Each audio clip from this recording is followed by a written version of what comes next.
começando o seu ponto de partida de sexta-feira. Seja muito bem-vindo. Eu sou Yasmin Reston e esse aqui ao meu lado é Pedro Doria. De novo você, toda semana isso? Desculpa. Pois é, cara. Inclusive, olha só, que culpa sua o fato da gente ter 2 imbróglios para discutir essa semana. Nada leve. Mais uma semana, nada leve nos assuntos. Sim, senhora, me desculpe. Você está muito elegante. Muito obrigada. Inclusive, já ia dar bronca em você, mas vou ter que falar disso. A gente tá paletando, você percebeu? Que gracinha. Mas minhas meias destoam.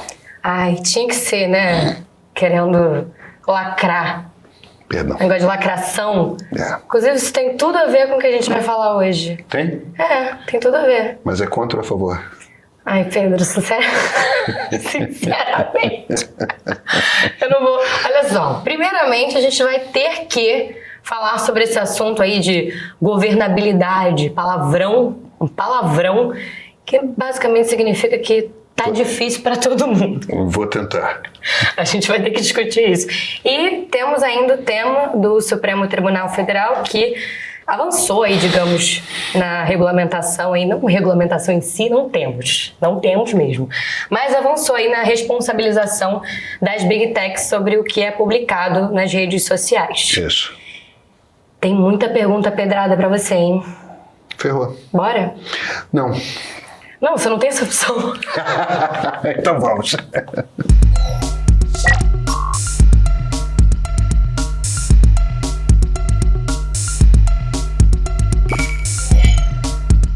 Pedro, é o seguinte, eu vou começar com esse assunto das redes sociais, que inclusive estamos em uma, agora estamos sendo transmitidos em uma, assim, né, digitalmente, estamos digitalmente esse assunto. Então é por isso que tem essa moldura aqui? Então, por isso que a gente está nessa caixa. Entendi. Perfeito. Eu já vou começar com uma pergunta que eu achei de uma sensibilidade. Silvio Nielsen falou o seguinte: se o colunista não acredita em redes sociais como plataforma de debate, o que ele está fazendo aqui? O que você está fazendo aqui, Pedro? Com todo respeito. E aí, agora? Responde essa. Muito bom. Eu acho que tem 2 maneiras de responder. A primeira é: eu acredito em redes sociais como plataforma de debate. Quem disse que eu não acredito? Redes sociais são uma plataforma de debate. A coisa que eu falo e que eu tenho falado muito e que eu acho que é muito importante a gente ter em mente é o seguinte: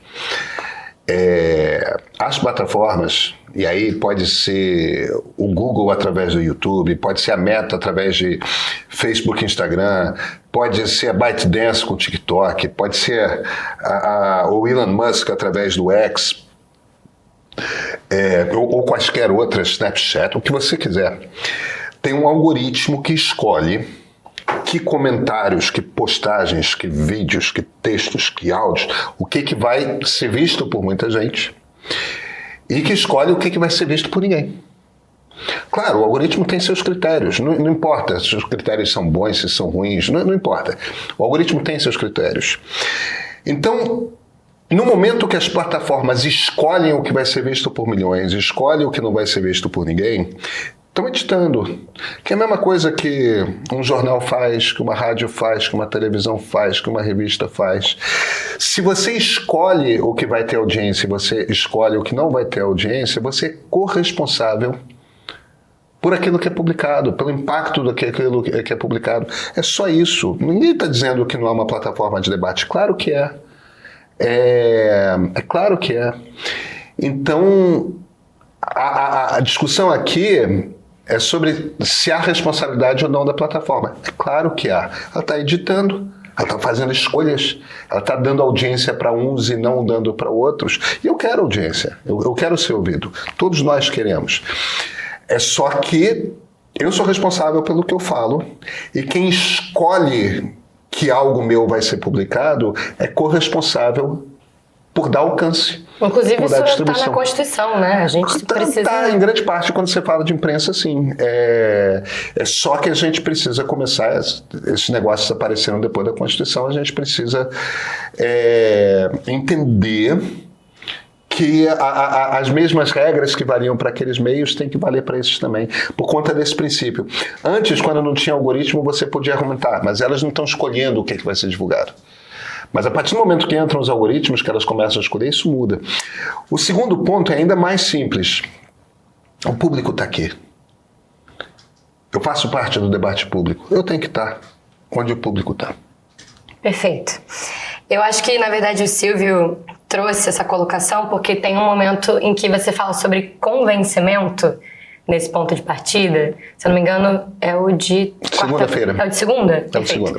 Em que você traz um pouco essa questão do recurso de persuasão, como que a gente chega num debate saudável e realmente está ali se propondo a querer mostrar para o outro o nosso ponto e, quem sabe, convencê-lo se esse for o objetivo. Mas isso muito faz parte, como você explicita no vídeo, desse jogo político, desse xadrez político. Eu acho que é por isso que...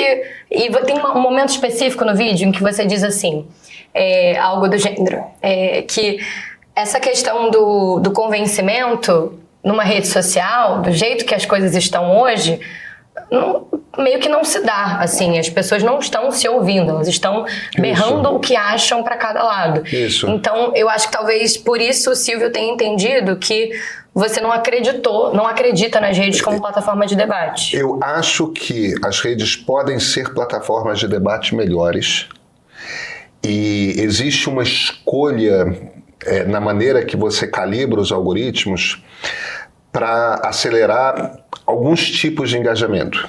Aquele engajamento que exige afeto, né? Tem um apelo emocional, você quer estar no... E os engajamentos tribais. Então, mas isso é uma escolha de como você calibra o algoritmo. Você poderia calibrar o algoritmo para promover encontros, promover... Você joga mais para cima aqueles vídeos, aqueles textos, aqueles áudios, seja lá o que for, que geram mais conversa, que geram mais respostas, que geram mais busca de diálogo. O problema é que se você fizesse esse tipo de calibragem, as redes tenderiam a ser mais lentas.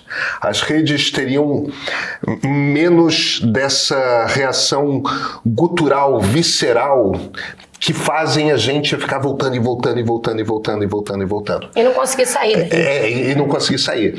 Então, se eles calibrassem para o diálogo, elas seriam muito menos rentáveis comercialmente, porque as pessoas voltariam menos a elas. E aí a publicidade, né? A publicidade manda, o lucro manda, e há uma empresa... Veja, eu acho que a empresa tem o direito pleno de calibrar para fazer mais dinheiro. Está tudo certo. A questão é a seguinte, é obrigação do Estado, se essa empresa ao fazer isso causa algum tipo de dano a alguém, a um grupo, alguma coisa, é obrigação do Estado incluir no jogo regras que digam, olha, você é responsável pelo tipo de dano que você causa. A gente regulamenta com esse objetivo. Então, de fato, a calibragem do algoritmo diminui a possibilidade de diálogo. Ele não está calibrado para buscar conversa. Mas isso é uma opção, isso não é dado. As redes sociais não precisam ser assim. Elas são assim porque elas são calibradas para gerar a maior rentabilidade possível. E até gerar um certo vício nosso, né? Eu sou viciado. Quem não é, né? O Lula. Bom, a gente tem alguns exemplos. Exatamente. Mas aí, para quem quiser entender melhor sobre isso, vai ter que voltar no ponto de partida da semana passada. E isso ficou aqui o clickbait, né? Para a pessoa ter que voltar para o outro Isso vídeo. contribui para o vício. Ô, Pedro, o Luiz Lopes, 3058, falou o seguinte: Pedro, eu tenho essa mesma opinião sobre o convencimento. Essa questão pelo que eu entendi, de não ser tão rápido, tão fácil nas redes sociais. Mas só cheguei nela recentemente, após 7 anos conversando no comércio com esquerdistas, direitistas e bolsonaristas. Ele separou. Foi sempre muito trabalhoso não deixar as conversas acabarem em brigas. Só por curiosidade, essa sua conclusão já era antiga ou também aconteceu nesses últimos anos? Não, é muito antiga. Eu sou Eu sou de uma geração que chegou à adolescência quando a ditadura estava acabando. Então, primeiro, e na minha família a ditadura foi particularmente sofrida. Então, a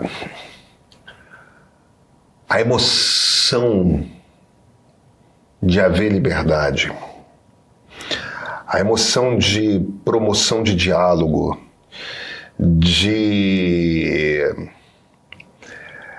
sabe, Yasmin, tem aqueles momentos da vida que quando você experimenta certas sensações, marcam muito e eu acho que tingem você, marcam você pelo resto da vida. E um desses momentos a gente é muito formado pelo tipo de estímulo que a gente tem em determinados momentos da vida, em determinadas idades. E esse momento da entrada da puberdade, ele é muito forte. E para mim foi nesse período em que a ditadura estava acabando, a Constituição estava sendo escrita. Além disso, eu sou jornalista. Eu acho que eu sempre quis, desde a adolescência, ser ensaísta, sempre quis fazer análise. Como jornalista, eu sempre me atraiu menos a coisa, por exemplo, de ser um repórter investigativo, de descobrir coisas que ninguém nunca descobriu, tudo mais. As coisas que me atraíam no jornalismo quando eu estava olhando e fazendo a escolha por essa profissão, era um jornalismo literário. Eu nunca quis fazer vídeo, na verdade. Eu sempre fui um cara de escrever. Pode ir embora. Não gostou? Eu sempre fui um cara de escrever. Eu gosto mais de escrever. É por isso que eu escrevo livros e tudo mais. Então, uma das coisas que me atraía muito era jornalismo literário, aquela coisa de você construir cenas, narrar cenas, quer dizer, envolver na leitura do texto a pessoa que está querendo entender o que aconteceu naquele momento, Então, uma coisa era essa construção do texto narrativo de forma literária, e a outra coisa era a análise, o explicar, o argumentar, o juntar peças. Eu sempre achei muito fascinante esse exercício de explicar o que eu estou pensando e por que eu cheguei a essa conclusão. Então, para mim, esse jogo do se explicar por que você chegou numa determinada conclusão, ele é muito casado com o jogo de você prestar atenção em outras pessoas, que você não consegue aprender como que você constrói argumentos se você prestar atenção em muita gente que argumenta bem. Então você obrigatoriamente tem de prestar atenção nos outros argumentos. Eu acho isso rico, eu acho isso interessante, eu acho que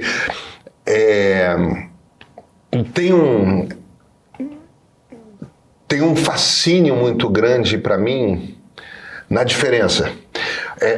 E o fascínio que vem da diferença é essencialmente um fascínio da surpresa. Entendeu? Ser surpreendido, opa, eu não sabia desse negócio. Opa, peraí. Você constrói todo um modelo na cabeça de como uma determinada coisa funciona, como um determinado grupo funciona, e aí de repente alguém te surpreende com algo que você não tinha pensado, e aí você tem que aquela pessoa desmontou todo o seu argumento e você tem que entender se o seu argumento continua de pé. Como é que você faz para encaixar, é um pouco de um fascínio por um lado, por quebra-cabeça, mas por outro, eu acho que parte do tesão na vida está em descobrir coisa nova, está em descobrir jeitos diferentes de ser humano. E isso volta à ideia de que tem muito ganho quando você está conversando com alguém que é muito diferente de você, nesse sentido dessa surpresa, nesse sentido de que, de certa forma, está sempre lembrando para você que, embora você tenha vivido sua vida de um jeito X até aquele momento, talvez exista uma outra maneira de viver a vida. E muito de vez em quando, não é sempre que acontece, muito de vez em quando, alguém de fato te surpreende de tal forma que você muda alguma coisa dentro de você. E aí, quando você muda alguma coisa dentro de você, eu acho um grande barato essa coisa de experimentar um novo eu, né? Um novo... Opa! Eu era assim, agora eu sou assado. E de vez em quando isso acontece na vida. Eu acho que acontece na vida de todo mundo. Eu sei que existem pessoas que são mais resistentes à mudança, que não gostam muito de diferença. A diferença essencial entre conservadores e progressistas, né? Do ponto de vista do temperamento e política, em grande parte é uma questão de temperamento antes de ser uma questão de raciocínio e tudo mais. Então, eu acho que eu, de certa forma, sempre fui alguém interessado no diferente. E, portanto, no argumento, e, portanto, na conversa. E, portanto, nesse jogo, que é um jogo tão divertido, que é o da persuasão. Permitir-se ser persuadido e descobrir a forma de persuadir. Muito bom. Gostei dessa pergunta de curiosidade. Eu também gostei. Mas você não vai fugir do assunto principal? Tá bom. Tá, querido. Vamos lá. O @vamos discutir política _ZM7WW, meu Deus. Disse o seguinte: Pedro, o seu comentário é politicamente perfeito. Um elogio, olha. Mas juridicamente falho. O STF não resolveu, nem tinha que resolver. O papel do STF era garantir que a solução aprovada pelo Congresso em 2014 se enquadrasse na Constituição. Você está propondo um debate correto e necessário, que deve acontecer no Congresso. Se o Congresso não tem condições para dar conta dessa tarefa, e eu concordo que não tem mesmo, não é o STF que tem que resolver. Somos nós, enquanto parte da sociedade, que temos que mobilizar apoio suficiente para que o Congresso chegue às soluções políticas que precisamos. Enquanto isso, já estamos em 2025 e até hoje ainda temos dezenas de artigos da Constituição aguardando uma oportunidade na pauta do Congresso para serem regulamentados. Mas aí é outra discussão. Eu entendo de onde ele está vindo e acho que é muito bonito no mundo que está escrito no papel. No mundo de verdade, a gente tem uma crise dentro dos parlamentos que é justamente causada pelas redes sociais, em que parlamentares deixaram de ser incentivados a chegar a acordos. O principal incentivo para um parlamentar, o que um parlamentar quer? Isso é um jogo, tá? A democracia é um jogo, todo tipo de sistema político é um jogo. E isso você não foge de ser um jogo no qual existem incentivos para determinadas ações. Então, o que acontece no mundo de verdade? No mundo de verdade, o objetivo do jogo que o parlamentar joga é ser reeleito.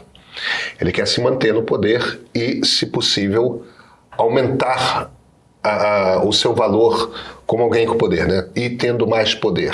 Quer dizer, chegando próximo da Câmara, da mesa de diretora da Câmara, de repente indo para o Senado, de repente indo para a prefeitura da sua cidade, para o governo do seu estado, de repente, quem sabe, até chegando à presidência da República. Você está sempre ali, olhando para, no mínimo, se manter onde você está, ser reeleito, e, se possível, ir galgando degraus.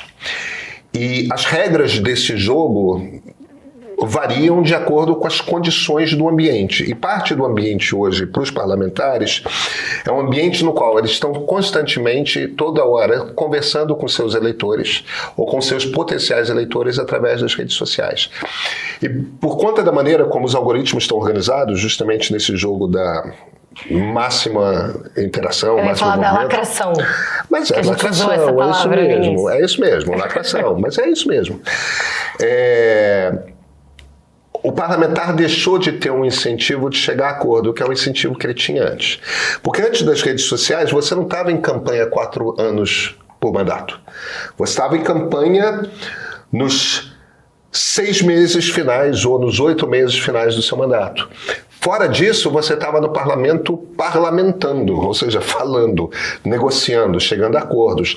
E esses acordos, em alguns momentos, você cedia em algumas posições suas, para que em outros momentos adversários seus cedessem das posições deles e você conseguisse aprovar algumas das suas pautas. Mas você tinha esse qui pro quo. Isso desapareceu. Então, no momento que isso desapareceu, parlamentos não chegam mais a acordos. Porque ninguém cede mais.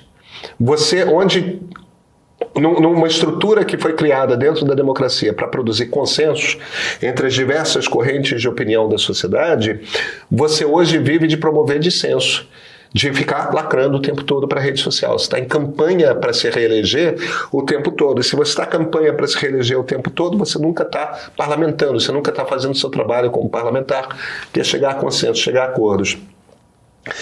Então, do jeito que está, os parlamentos estão quebrados. Ele está certo. No papel, está desenhado para o parlamento resolver certas coisas. Só que o parlamento parou de tomar decisões. E a sociedade continua tendo problemas, tendo questões. Se a lei não é clara, ou se a lei tem um problema que você considera que ela está sendo mal lida, etc., o que a sociedade faz? A sociedade entra na justiça. E algumas dessas questões, quando são muito profundas, chegam no topo da cadeia de justiça, que é o Supremo Tribunal Federal. Isso não acontece só no Brasil, isso acontece nos Estados Unidos. Por exemplo, o Congresso americano se recusa a falar sobre aborto. O Congresso americano se recusa a falar sobre casamento homoafetivo. Então, hoje, a decisão que deixa de garantir aborto legal para tudo quanto é cidadão dos Estados Unidos é uma decisão da Suprema Corte, que substitui uma decisão anterior da Suprema Corte que fazia com que os estados fossem proibidos de proibir o aborto. Hoje, se existe casamento homoafetivo nos Estados Unidos, é por conta de uma decisão da Suprema Corte que olhou para os direitos e falou, olha, se homens e mulheres têm o direito de casar entre si, não é constitucional que você negue esse direito a homens e homens ou mulheres e mulheres. É a mesma coisa a respeito do casamento homoafetivo no Brasil. Foi o Supremo Tribunal Federal que regulou, dizendo, olha, não pode, se uns têm esse direito, os outros têm que ter esse direito também. O Congresso poderia argumentar, não pode, mas o Congresso se recusa a olhar para essa pauta. Então, não é que eu ache que ele esteja errado, no papel ele está certo. Quando o Congresso se recusa a olhar para uma determinada pauta, alguns se viram e falam, não votar é também uma posição. E está certo. O problema é o seguinte, o homem gay, cujo companheiro de 40 anos de vida morreu, e que apareceu um sobrinho dizendo, opa, esse apartamento é meu, opa, você não tem direito a essa herança, ele acha que seus direitos estão feridos, com toda razão. Viveu com seu companheiro durante 40 anos. Aí ele entra na justiça. E o que ele quer da justiça? Ele quer da justiça que reconheça que ele tem o mesmo tipo de direito do que um outro homem que foi casado durante 40 anos com uma mulher. Por que ele tem um tipo de direito e eu não tenho esse tipo de direito? Esse troço, essa discussão, bate na justiça. Se o parlamento não atua sobre isso, a justiça tem que olhar para aquilo e falar, vem cá, pelos princípios ali mais básicos da Constituição, pelos direitos fundamentais de todo ser humano, como é que a gente encara essa situação? E claro, em momentos diferentes da história, vai se encarar para esse tipo de questão de formas diferentes. Se o parlamento não atualiza as regras, a justiça atualiza as regras. O ideal é que o parlamento fizesse isso? Só que as pessoas continuam entrando na justiça. Elas continuam dizendo, olha, isso aqui está errado. Isso aqui foge a princípios essenciais da Constituição. Então, no ponto, eu estou, aparentemente, eu sei, andando em círculos, mas o objetivo aqui é dar ênfase. Uhum. No mundo bonitinho, sim, o Congresso tinha que decidir. Se o Congresso não decide, questões sobre direitos fundamentais continuam existindo e a sociedade vai levar essas questões para onde? Para a justiça. Aí, às vezes, é a justiça que toma decisões. O Congresso pode derrubar essas decisões regulando, aprovando leis. Legislando. Mas enquanto não fizer, esse debate vai acontecer. E essa pressão vai acontecer. Muito dessa coisa da justiça entrando em questões que deveriam ser do parlamento acontecem quando o parlamento para de tomar decisões. Vamos querer trabalhar, né? Como é que é isso? Aí entra no problema das redes sociais e das campanhas que duram 4 anos. Meu Deus. Ai, tá até difícil de escolher pergunta, são tantas, vamos lá. Eu quero falar um pouquinho agora sobre a questão, tudo tá se encontrando, né, essa semana com os pontos de partida. Mas... Parecem ser de temas diferentes, mas é a mesma crise. Pois é, eu falei, gente, mas essa pergunta cabe aqui, que encaixa ali. Olha, eu vou para a pergunta do Alexandre Araújo, 2091, que eu gostei muito. Ele falou o seguinte: até aí eu já sabia, mas qual a solução? Nova Constituição, mudança para voto distrital misto, um presidente de centro para ajustar esse sistema, o fim da reeleição? Tem resposta para isso, Pedro? Com relação à governabilidade no nosso país com esse Congresso? Não tem resposta imediata, não tem... Sabe, a gente está passando por um... As pessoas, eu acho que as pessoas não compreendem que regimes têm ciclos. O regime que foi inaugurado com a Constituição de 1988 entrou em decadência e morreu. E um novo regime está começando a nascer. Esse regime que foi inaugurado pela Constituição de 1988, vem uma Constituição, Yasmin. Aquela Constituição era um bando de regra escrita, mas como é que você faz com que no mundo prático aquelas regras escritas funcionem? O Sarney governou as turras com o Congresso, parte do governo dele estava fora da Constituição, aí a Constituição passou a valer, mas foi muito um governo de transição. Fernando Collor foi eleito, o Collor achou que ele conseguia, que ele tinha tanto poder, que ele conseguiria governar sem o Congresso, e decidiu tocar. Muito rápido, primeiro, ele perdeu por completo a popularidade quando congelou a poupança dos brasileiros, numa política econômica desastrada que não funcionou. Também pudera, né? Pois é. E nunca teve apoio do Congresso, terminou num impeachment. Aí veio o Itamar, novo governo de transição, entrou o governo Fernando Henrique. O Fernando Henrique, ele entendeu o jogo.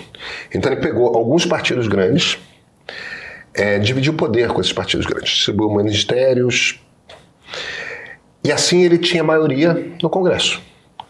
E por ter maioria no Congresso, mesmo que teve muita crise financeira provocada por crises em outros países, México, Indonésia, etc., mas ele conduziu o governo dele e fez um monte de mudança, reorganizou toda a estrutura econômica do país e deixou um país muito arrumado para o Lula. O Lula, no primeiro momento, decidiu que não ia distribuir poder, que não ia dividir poder. Então, a maior parte dos ministérios era do PT e da esquerda. E ele decidiu que ele ia comprar, que é o mensalão, né? Que ele ia comprar os votos dos parlamentares no atacado. Tudo certo. Veio o escândalo do mensalão, chamou o PMDB para dentro. E aí, dividindo o poder com o PMDB, conseguiu uma base e fez a segunda metade do governo dele, o último terço do governo dele, do primeiro mandato dele, com tranquilidade, o mandato seguinte com muita tranquilidade. Então, por que eu estou falando dessa história? Porque essa história mostra essa divisão de poder através de muitos cargos, nos ministérios, nas estatais, nas agências reguladoras. Essa divisão de poder e também pontualmente com a concessão de emendas para parlamentares davam para os presidentes uma base parlamentar que permitia que eles aprovassem o que eles precisavam aprovar. A Dilma decidiu que ia governar que nem o Collor, sem olhar para o parlamento. No momento que a popularidade dela caiu, ela perdeu o cargo num processo de impeachment. mesmas circunstâncias do impeachment do Collor. Você governa contra o parlamento, você se ferra, cara. O Temer era um mais. Ele mesmo... É muito interessante como... Aí, não importa se você gosta do Temer, se você gosta das coisas que o Temer aprovou. O ponto é, mesmo sendo bombardeado o tempo todo pelo Procurador-Geral da República, que queria derrubar mais um presidente, o Rodrigo Janot, mesmo assim, o Temer aprovou um monte de coisa dificílima de aprovar. Ele governou o tempo todo com o parlamento a favor, porque ele sabia compartilhar poder com o parlamento. Aí veio o Bolsonaro, também tentou governar sem o parlamento. Também tentou governar sobre negócio. Ele chegou a um ponto em 2022, em 2020, que ele desafiou o Supremo na Avenida Paulista e ia fazer o impeachment dele. Arthur Lira ficou dias perdido em Alagoas, do tipo, o que eu faço? Porque começou uma pressão por impeachment do Bolsonaro, e aí veio o Bolsonaro e entregou o orçamento na mão do parlamento. Tal. Naquele momento, o governo Temer foi muito curto, foi a crise do governo Dilma contra o parlamento, foi a crise do governo Bolsonaro contra o parlamento. A solução daquela crise, a maneira que o Bolsonaro encontrou de sobreviver foi entregar poder que não acabava mais na mão do parlamento. O Lula chegou e, de novo, modelo Lula, muito pouco partido, muito pouco ministério relevante para a oposição, muito ministério para o governo, entrou sem dividir poder. Só que aí o parlamento já tinha duas coisas. Primeiro, a gente optou por financiamento público de campanha para não ter mais caixa 2. Então a empresa não dá mais dinheiro para a campanha, existe financiamento público de campanha, existe financiamento público dos partidos. Quer dizer, os partidos já têm grana que não acaba mais, o suficiente para eleger seus deputados. O maior problema da maior parte dos deputados, 2/3 dos deputados, 3/4 dos deputados, para se eleger eles precisam mandar dinheiro para suas cidades. Na forma de emendas. Por quê? Porque uma cidade como São Paulo, uma cidade como Rio de Janeiro, uma cidade como Belo Horizonte, são cidades que arrecadam tanto dinheiro em imposto que elas conseguem ser bastante independentes do governo federal. Mas o Brasil tem tanto município, e tanto município que não consegue arrecadar o suficiente para se sustentar, que, cara, a maior parte dos municípios do Brasil precisam de verbas do governo federal. Então é por isso que eles elegem deputados com o objetivo de trazer dinheiro para lá, na forma de verba para pavimentar rua, para fazer praça, para fazer escola, para comprar ambulância, não importa. Esses deputados hoje não precisam mais do governo para nada. Então aquele jeito que foi inventado de como governar com essas regras que existiam pelo Fernando Henrique, e que, bem ou mal, apesar dos percalços no início do primeiro mandato, foram mantidas pelo governo Lula, esse jeito, por conta da inépcia da Dilma e por conta da inépcia do Bolsonaro, esses jeitos desmontaram. E por conta da inépcia da Dilma e da inépcia do Bolsonaro, quando você soma esse jogo todo, o Congresso descobriu que precisava encontrar uma maneira de, sem o presidente da República, driblando o presidente da República, trazer esse tipo de recurso. Trouxe. Então agora o que tem é o seguinte, as regras mudaram, a maneira como funciona mudou, não tem um equilíbrio. O presidente Lula não conseguiu encontrar uma maneira de equilibrar esse jogo. Em algum momento vai acontecer de aparecer alguém que vai encontrar um jeito de fazer com que esse jogo seja com menos atrito. Porque, olha, interessa a todo mundo que o atrito seja menor. Mas hoje a relação dos três poderes, depois de ter sido muito tensionada pelo governo Dilma, ser mais tensionada ainda pelo governo Bolsonaro, aquele jeito que funcionava quebrou. Pode ser que existam mudanças de regra, pode ser, é muito difícil prever como que vai resolver. Mas vai resolver, em algum momento vai resolver. Só que no momento o Brasil está ingovernável. Pedro, eu vou trazer aqui a pergunta do Gui Com, que inclusive pediu para eu pegar esse comentário dele, mandou um abraço, dizendo que é uma dúvida sincera. falou o seguinte: Pedro começou já amaciando a carne, vamos ver o que vem depois. Ele falou o seguinte: Pedro, eu gosto muito do trabalho do meio, gosto muito mesmo, mas eu vejo um juízo de valor muito grande na forma como as pessoas votam nas cidades médias. Então, estou entendendo que parece que você não contemplou esse ponto de vista dele no seu vídeo, pelo que ele está trazendo. No fim das contas, os motivos são tão legítimos quanto quem faz um voto ideológico nas grandes cidades. O motivo do eleitor é se ver representado. E para quem mora na cidade média, conta mais ter o seu parlamentar lá do que o parlamentar ideológico puro sangue. Vale lembrar que os deputados com base em cidades médias, embora sejam conservadores, normalmente não têm o conservadorismo ou o reacionarismo como causa, como ocorre com os bolsonaros. Se por um lado os presidentes eleitos são majoritariamente progressistas, todos os recentes, exceto Bolsonaro, não seria isso um bom exemplo de equilíbrio democrático entre os poderes e exercício permanente de freios e contrapesos? Ótima pergunta. Vamos lá. Primeiro, se eu pareci tá fazendo algum tipo de juízo de valor numa população dessas cidades médias que buscam a representação parlamentar para que o cara seja mais um representante geográfico do que um representante de um conjunto de ideias, eu acho que esse é um voto perfeitamente legítimo, muito razoável, mais do que isso. Acho que é um voto racional. Entendeu? A cidade precisa de recursos. Sim, tem muitas cidades que não conseguem eleger um deputado federal e aí... Exatamente. E essas cidades ficam sem recursos, porque não tem um representante delas lá em Brasília cujo trabalho seja trazer recurso. Eu acho que é absolutamente racional, acho que é razoável, acho que está tudo certo. Eles tendem a ser mais conservadores, porque cidades do interior tendem a ser mais conservadoras. É só isso. Eu não estou fazendo juízo de valor. Eu acho que tudo no jogo, acho que está tudo certo. Eu não sou aquela turma que fica ali, os 300 picaretas, os fisiológicos, entendeu? Cara, não, é do jogo. É a maneira como as regras te obrigam a funcionar. Se você não tem uma distribuição tributária para os municípios que seja capaz de sustentar tantos municípios, e a gente permite que tantos municípios existiram, não tem jeito que não você ter um despachante, ter alguém que seja o seu representante em Brasília e tal. Tá tudo certo, tá tudo correto. Agora, qual é o problema aqui? Tava esperando essa parte. Qual o problema aqui?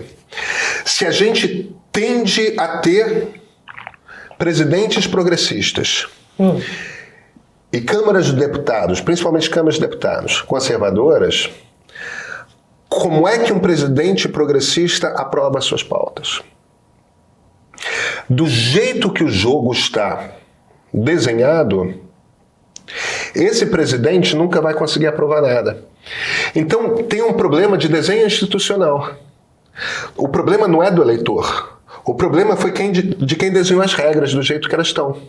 Porque do jeito que estão essas regras, você precisa encontrar uma maneira para permitir que presidentes da República consigam aprovar alguma coisa no Congresso. Desse jeito, um presidente progressista não vai conseguir aprovar nunca. Como é que era o jeito anterior? É aquilo que a gente estava falando. O que é mais importante para o parlamentar do interior? Levar recursos para a sociedade. Então, ele fazia essa negociação, que é uma negociação super legítima. Você quer o meu voto para essa política pública? Eu dou. Eu preciso que você aprove uma emenda de orçamento minha, porque eu preciso comprar 20 ambulâncias para minha cidade. Pronto. É uma troca super legítima, é uma troca perfeitamente razoável. Agora, o parlamentar não precisa mais do executivo para nada. O executivo continua precisando do parlamentar para aprovar suas ideias. Quando a sociedade, no conjunto, cada brasileiro escolhe um presidente progressista, é porque quer que aquela pessoa, aquele presidente, execute determinadas políticas públicas. Só que a mesma sociedade, por conta da maneira como as regras do jogo são jogadas, tende a eleger congressos conservadores. Yasmin, as regras precisam se organizar, você precisa encontrar uma maneira de jogar o jogo de forma que o jogo seja jogável. Hoje, ele não é jogável. Eu entendo que ele esteja dizendo, mas deste jeito, desse jeito, não é um freio e contrapeso. Olha, e não é. Tipo, é porque é a natureza do jogo democrático. Mas não é porque, na verdade, a sociedade não está jogando desse jeito.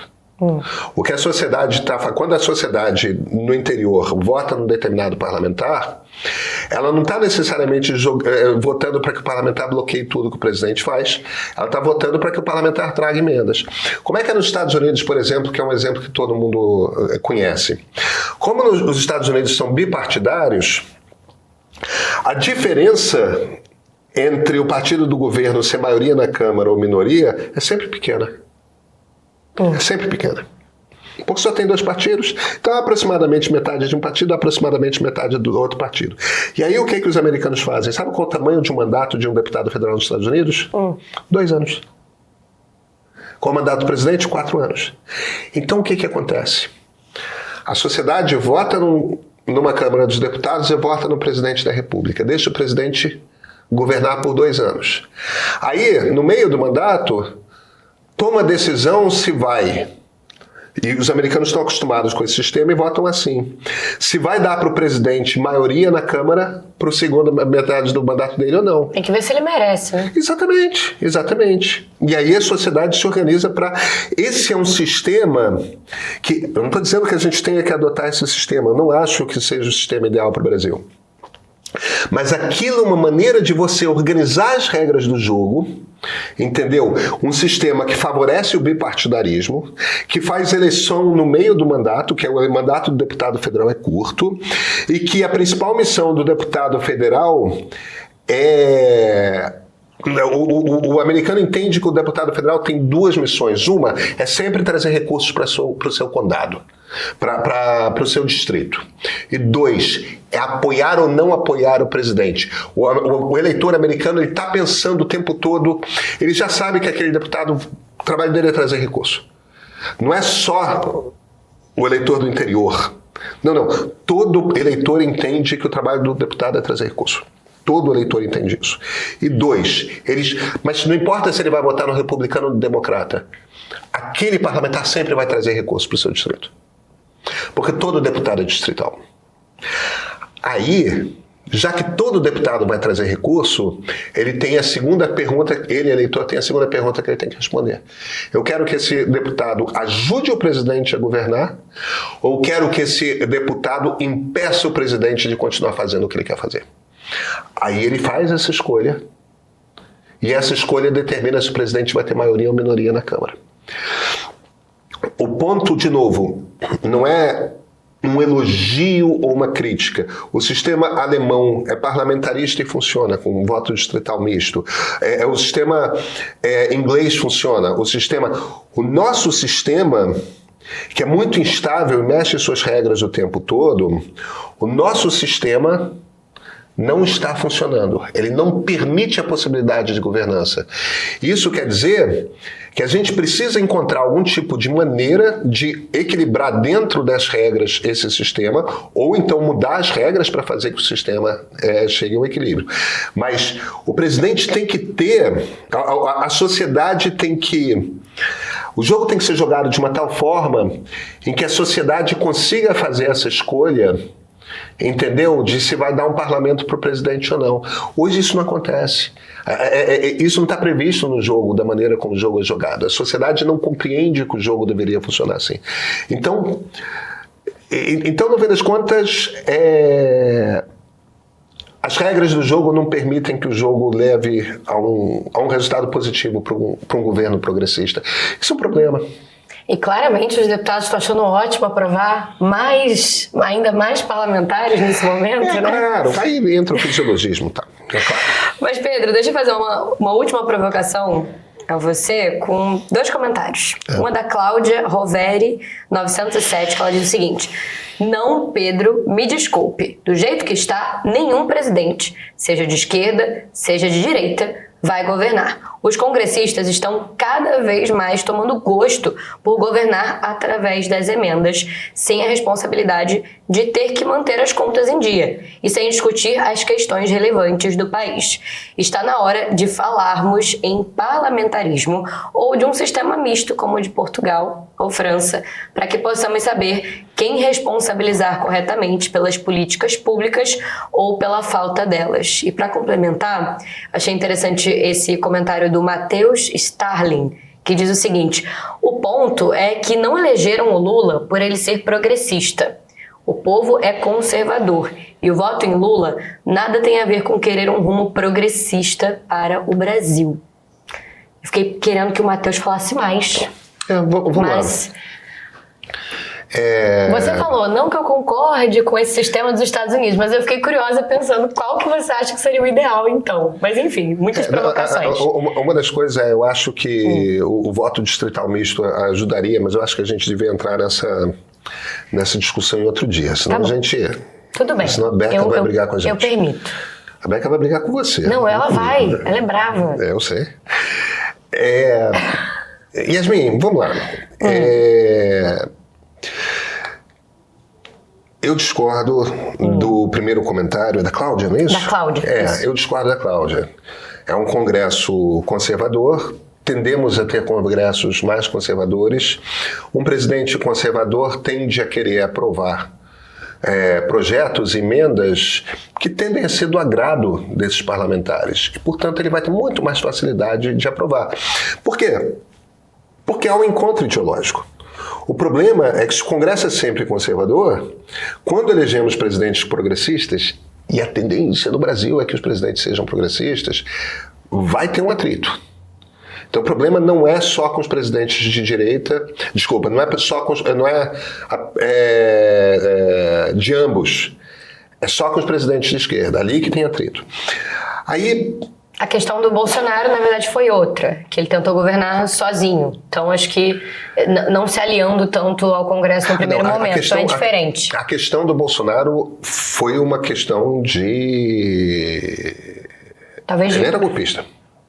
Eu ia falar falta de habilidade política para lidar com o Congresso, mas perfeito. É falta de habilidade política, mas entende uma coisa. Parlamentar não é bobo. Numa ditadura... parlamentar não tem poder. Na verdade, nem Congresso tem, né? Não, isso. Parlamentar não tem poder. Ou o Congresso é fechado de vez em quando, o Congresso só finge que existe. Não... Então, eles não iam deixar... Não é do interesse dos parlamentares uma ditadura, um golpe de Estado. O parlamentar tem poder em democracia. Em ditadura parlamentar, obedece o presidente. Tudo bem. Então, nesse caso específico do Bolsonaro, como um presidente representante aí da direita, a gente tira ele do parâmetro porque não faz sentido. Claro que talvez até tenha meia dúzia ali de parlamentares ultra-bolsonaristas que achassem uma boa ideia um golpe de Estado. Eduardo Bolsonaro, sei lá, Bia Kicis, Damares. Sim. Mas é meia dúzia, tá? Agora, vamos lá. É hora de ter um parlamentarismo ou é hora de ter um semipresidencialismo? Eu gosto do parlamentarismo, eu gosto de um semipresidencialismo. Eu acho que as pessoas deviam responsabilizar mais o Congresso e entender que o Congresso hoje tem muito mais poder do que tinha e cobrar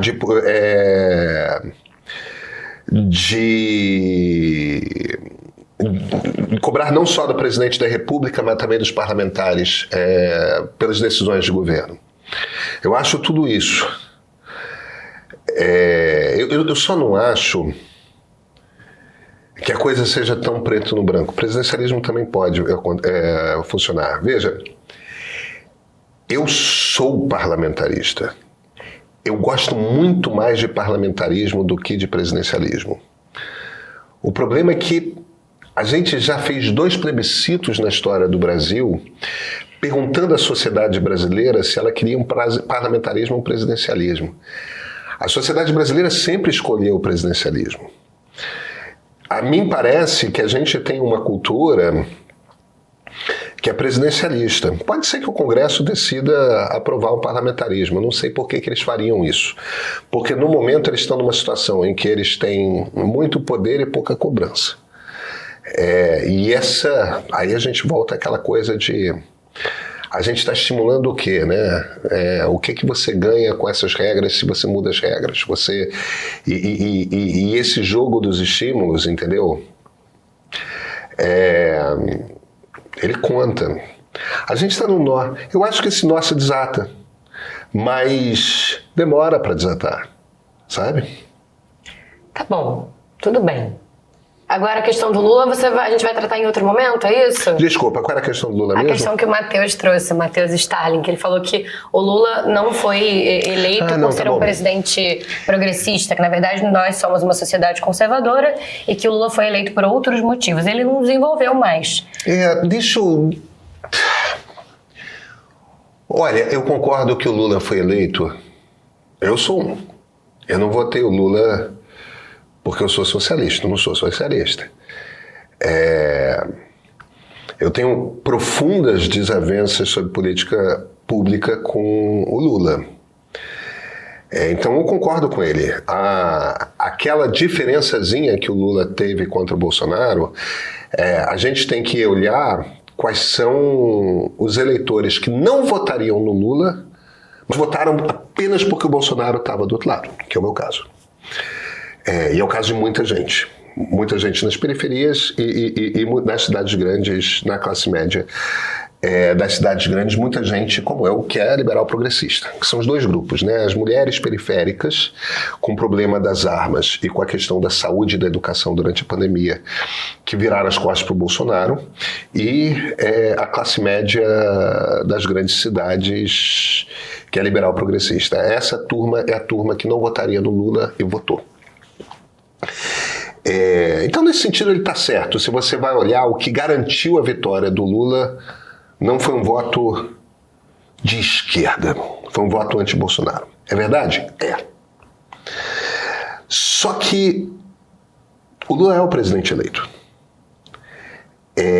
A partir do momento que ele é o presidente eleito, quem decide como presidir é ele, não sou eu. A maneira de eleitores como eu, na classe média urbana, ou dessas mulheres periféricas,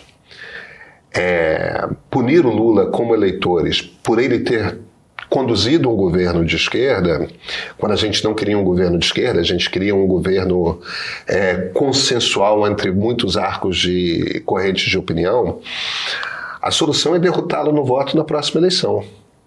Ou, se alguém considerar que outro candidato no segundo turno seja inadmissível, votar de novo no Lula. O problema ele é o presidente. Ele tem as suas convicções. Ele foi eleito. Se a gente está num regime presidencialista, ele tem que ter algum tipo de espaço para poder governar. Agora, veja, eu também não estou dizendo que o Congresso não tem espaço para dizer que discorda do presidente. Muito pelo contrário. Porque o Congresso tem todo esse espaço e, se discordar do presidente, deve discordar do presidente e derrubar suas medidas, vetar suas medidas, ou derrubar vetos que ele impõe. Está tudo dentro do jogo, está tudo dentro da Constituição. Meu ponto não é esse. Meu ponto é que isso não tem nada a ver com Lula. Meu ponto é que, se ali na frente a gente elege outro presidente progressista, de repente até com um perfil mais tucano do que petista, os tucanos não existem mais, né? Eles fingem que existem, mas não existem. Mesmo que a gente faça isso, cara, olha, não vai governar, não vai aprovar nada. É um Congresso de direita. E então a gente tem um sistema quebrado se a gente tem um sistema que torna impossível para qualquer presidente progressista governar. E nesse momento o sistema está desse jeito. E agora? É isso. E agora Alguma solução vai vir aí na frente, eu não sei qual vai ser. A gente vai ter que esperar para justamente deixar você fazer a sua análise e aí a gente vê se a gente concorda, né? Com essas coisas que você fala. Com essas coisas que eu falo, exatamente. Perfeito. Tá bom, Pedro, eu vou te liberar então. Muito agradecido. Bom final de semana para você. Para você também. Obrigada. Até semana que vem. Até. Nós não estamos conversando sobre Israel e Palestina. Nos dividimos em grupos, cada um do seu lado xingando o outro. Pois é sempre assim nas redes sociais. Usamos palavras fortes, tratamos o lado do qual não gostamos com a pior gente que existe. Às vezes fazemos parecer que esse conflito nasceu no 7 de outubro de 2023, ou em 1967, ou mesmo em 1948, e é muito mais antigo do que isso. Eu tive por 10 dias em Israel em fevereiro desse ano. Conversei com políticos árabes e judeus, com ativistas árabes e judeus, com gente nas ruas. Fui do norte ao sul do país. Ao voltar para o Brasil, mergulhei nos livros. O resultado desse trabalho ficou pronto agora. No próximo dia 10 de julho, estreiam no streaming do Meio 3 episódios especiais do Ponto de Partida da série. Tá lá a história e também a política. No todo, no conjunto, os 3 filmes são um clamor pela paz, uma defesa da solução de 2 estados, um para cada povo. Não há outra solução que não essa. Você quer entender o que acontece naquele canto do mundo, numa versão sem heróis ou vilões? Assina o Meio Premium, baixa nosso app. No dia 10, na sua televisão, no seu celular, tablet ou computador, vai estar lá.